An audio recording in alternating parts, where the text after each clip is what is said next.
बचपन से हम सुनते आए हैं, भगवान को याद करो। हर एक ने यही सिखाया, सिमर सिमर उसको याद करो। काम काज करते हुए भी उसको याद करो। जबकि उसको याद करने बैठते थे तब भी उसको याद नहीं कर पाते थे, और फिर भी सबने कहा सब कुछ करते हुए भी उसको याद करो। परमात्मा ने आकर भी यही सिखाया कि किसी और को याद मत करो, सिर्फ मुझे याद करो। Don't remember anyone, don't think of anyone, remember me alone, उसने कहा। तो सबसे पहले ये प्रश्न उठता कि क्यों हम सिर्फ भगवान को याद करें, क्यों हम किसी और को याद न करें? क्या कारण है कि सब कुछ करते हुए हम सिर्फ उस एक को याद करें? साइंस ने और अनुभव ने एक चीज़ प्रत्यक्ष बताई है, हम जिसको याद करते हैं, ये फॉर्मूला हमें फिट करना है। हम जिसको याद करते हैं उसके मन की स्थिति हमारे मन की स्थिति के साथ कनेक्ट हो जाती है, और जैसा वो फील कर रहे होते हैं हम वही फील करना शुरू कर लेते हैं। और हम सब ने ये अनुभव किया है कि अगर हमारे घर का बच्चा या कोई फैमिली मेम्बर किसी प्रॉब्लम में है, वो दूर हैं लेकिन घर बैठे हमें पता चल जाता है, क्योंकि हम उसको याद कर रहे थे। और क्योंकि हम उनको याद कर रहे थे, उनकी मन की स्थिति की वाइब्रेशंस हमारे तक पहुंची। Science and experience have proved the one whom we remember, their state of mind starts influencing our state of mind. Their vibrations get influenced on our energy field. तो जिसको हम याद कर रहे हैं, अगर वो टेंशन में है, वो परेशान है, वो डर में है या वो दुखी है, तो एक दुखी, अशांत, परेशान मन को अगर याद करेंगे तो हमारे मन की स्थिति पे भी वो उदासी, नाराज़गी और दुख की वाइब्रेशन आ जाएंगी। और हम कहेंगे कि पता नहीं, हुआ तो कुछ भी नहीं है, पता नहीं मुझे अच्छा क्यों नहीं लग रहा आज, ऐसे मन दुखी सा क्यों लग रहा है मेरा आज। क्योंकि हमने किसी को याद किया है जिसका मन आज किसी कारण से दुखी है। और अगर हम उसको याद करेंगे जो पवित्रता का सागर है, सुख का सागर है, ज्ञान का सागर है, तो हमारे मन की स्थिति उसके साथ जुड़ जाएगी। और जब हमारे मन की स्थिति उसके साथ जुड़ जाएगी तब हम उसके जैसा बनने लग जाएंगे। When we remember God and we connect to Him, the ocean of purity, peace and love and knowledge, then His vibration, His quality, His power starts becoming my state of mind, because I have connected to that divine mind. His divinity starts becoming my divinity, and when His divinity starts becoming my divinity, I start becoming a divine soul. And that's why we always learned God made man in His own image.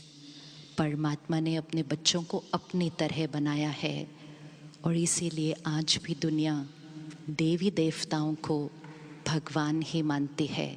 कहते हमारे लिए तो ये ही भगवान है, क्योंकि देवी देवताएं भगवान के बहुत समीप हैं। भगवान के गुण, भगवान के संस्कार, भगवान की शक्तियाँ जिन आत्माओं ने अपने अंदर धारण कर ली, वो देवी देवताएं बन गए। और इसीलिए देवी देवताओं को भगवान मानकर पूजा जाता है, क्योंकि उन आत्माओं ने सिर्फ और सिर्फ परमात्मा को याद किया था। तो परमात्मा की दिव्यता, परमात्मा का प्यार और परमात्मा की सर्व शक्तियाँ उन आत्माओं की मन की स्थिति में भर जाती हैं और वो भगवान की तरह बनने लग जाते हैं और उन्हीं आत्माओं को देवी देवताएं कहते हैं। वही आत्माएं 16 कला संपूर्ण निर्विकारी बन जाती हैं, क्योंकि वो सर्वशक्तिवान परमात्मा को याद करती हैं। उठते बैठते खाते पीते हर कर्म करते हुए हाथ से कर्म कर रहे हैं, मुख से बोल रहे हैं, लेकिन मन में सिर्फ एक का ज्ञान और एक की याद। और जब मन में सिर्फ एक का ज्ञान और एक की याद रहती है तो हम जो कर्म करते हैं उसमें परमात्मा की पवित्रता, परमात्मा का ज्ञान प्रत्यक्ष दिखाई देता है। और जब हर कर्म भगवान के ज्ञान के आधार से होगा तब हमारा हर कर्म सर्वश्रेष्ठ कर्म, हमारा हर संस्कार दिव्य संस्कार। और जब हमारा हर संस्कार बदलकर दिव्य संस्कार बन जाता है तो हमारा ये संसार कलयुग से बदलकर सतयुग बन जाता है। तो इस सृष्टि को बदलने के लिए, to change this world from a world of pain, sorrow, conflict, crisis, aggression, there's only one solution. There's only one way to change the world. And to change the world, we need to change our sanskars. And to change the sanskar, only one way, to remember the divine and to use His Gyan, His purity and His power in my every thought, word and karma, and to shift my sanskars from the old Kalyugi sanskar to the divine सत्युगी संस्कार। तो भगवान को तो हम याद करते हैं, बचपन से सुना भी था, लेकिन अब जाकर समझ में आया किसको याद करना है, कैसे याद करना है और क्यों याद करना है। जब तक ये 3 बातों की क्लैरिटी नहीं, किसको याद करें, कैसे याद करें और याद क्यों करें, जब तक ये 3 बातों की क्लैरिटी नहीं आती तो वो संबंध नहीं जुड़ता और वो याद निरंतर नहीं बनती है। वो निराकार परमात्मा शिव, जिसके पिछले हफ्ते शिवरात्रि पर हम सब ने बहुत महिमा की, पूजन किया, वो निराकार परमात्मा शिव जब इस सृष्टि पर स्वयं अवतरित होते हैं तो वो सबसे पहले हमें ज्ञान देते हैं। ज्ञान के आधार से हम उन्हें पहचानते हैं और ज्ञान के आधार से उनसे संबंध जुड़ना शुरू होता है। To create a relationship with someone, it cannot happen without knowing that one. So when God Himself incarnates and He introduces Himself to us, it's only after knowing Him through the knowledge which He gives us, it's only after I will understand that knowledge can I recognize Him, and it's only after I recognize Him that I connect to Him. And when I experience that beautiful relationship, only and only then it's possible for me to stay in His remembrance. नहीं तो हम कहते हैं याद तो करना चाहते थे, लेकिन क्या करें, मन तो यहाँ वहाँ भटक गया, बहुत घंटे बीत गए, बाकी सब याद आए, बस एक वो ही याद नहीं आया। और वो इसलिए नहीं याद आया क्योंकि उससे रिश्ता नहीं बनाया था। सिंपल चेकिंग होती है।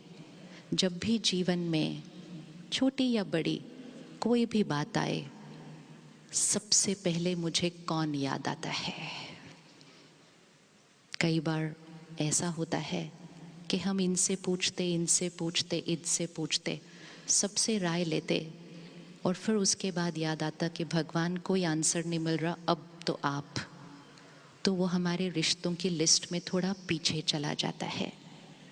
लेकिन जब उसके साथ एक बहुत समीप, एक बहुत घनिष्ठ रिश्ता होता है, तो सारा दिन हर बात में सबसे पहले वो ही याद आता है। और जब उसको याद कर लो और उससे बात कर लो और उसकी टचिंग लेकर अपने जीवन की बात को सॉल्व कर लो, तो किसी और से जाकर मांगने की ज़रूरत ही नहीं पड़ती है, क्योंकि संबंध सारे उसके साथ हैं।